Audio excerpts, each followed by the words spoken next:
Across the state, an exciting new musical movement is on the rise.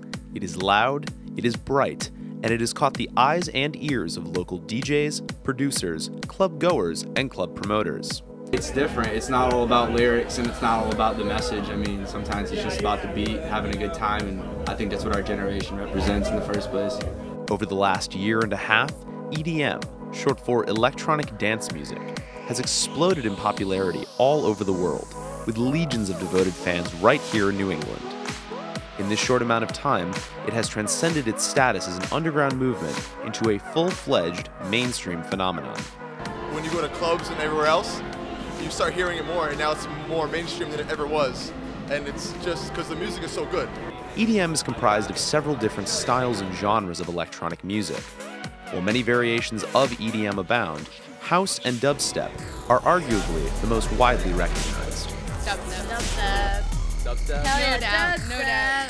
Dubstep combines hard-hitting hip-hop style drum beats, distorted wobble bass lines, and vocal samples, while house relies on repetitive rhythms and high-pitched melodic keyboards. Many popular artists have utilized elements of house music in their own productions and introduced a high-energy, dance-oriented sound to Top 40 radio. One of the first to attempt these with great success is renowned French producer and DJ David Guetta. Guetta's work has inspired a multitude of up-and-coming DJs and producers, among them Trevor Sanchez of Stores. David Guetta is definitely the name that brought EDM to the general public. People might say, oh, he's mainstream, he's sold out. Well, he put EDM on the map too, so. Trevor, who goes by the alias Trey Midi, is a local DJ in his third year at UConn. As the head of Trey Midi & Company, he and his staff are responsible for dance parties all over campus and in various parts of the state. Trevor has witnessed firsthand the expansion of EDM's fan base, and with it, an increased demand for live electronic music and the DJs that love to make and play it.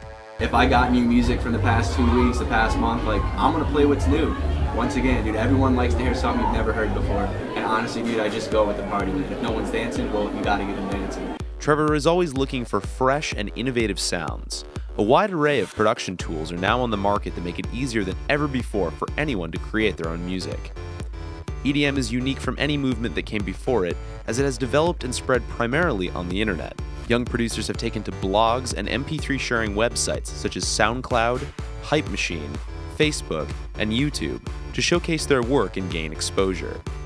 Durham-based musician and Middlesex student Will Conroy is one of many producers making music for clubs in the comfort of his own home. You wake up in the middle of the night, you have an idea for a beat, you walk downstairs, you throw on the headphones, and you can work. And that's what's great about having a project studio. You know, you can have that right in your own space. You know, and that comes with all the things of having privacy. You know, you don't have somebody, pushing you or anything. So it's really good to get creativity flowing. Will is inspired by local talents as well as marquee artists in the EDM community, such as Skrillex, Deadmau5, and Swedish House Mafia. As these dance music titans grow in popularity, local venues such as the Webster Theater and Excel Center in Hartford are clamoring to book them for live performances. Brian Phelps, the general manager of Toad's Place in New Haven, weighs in on these recent changes. Well, we noticed that some of the artists in that field were starting to get bigger, doing better and better all over the country. You know, some of the larger acts are doing coliseums. You know, so people like that kind of music. A reoccurring problem with live EDM events is the use of illegal drugs such as marijuana and ecstasy. EDM events around the country have seen the drug-related deaths of several young concert attendees. However, in Connecticut, fans of EDM are vocal about not needing illicit drugs to have a good time. But I mean, there's also the half people who don't do drugs who come here straight edge, you know? It's not everybody. Music gives me like my own sort of high. Brian and other club owners have noticed this surprising trend. You know, so we haven't had any serious incidents during the dubstep nights since we started them. You know, just normal altercations. EDM continues to evolve and spread in popularity all over Connecticut, with little sign of slowing down. Many see EDM and its aesthetics as the future of music as we know it.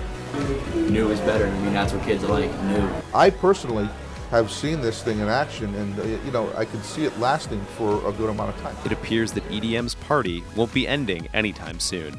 Reporting live from the Excel Center in Hartford, I'm Dan Caplan. And you're watching The Feed.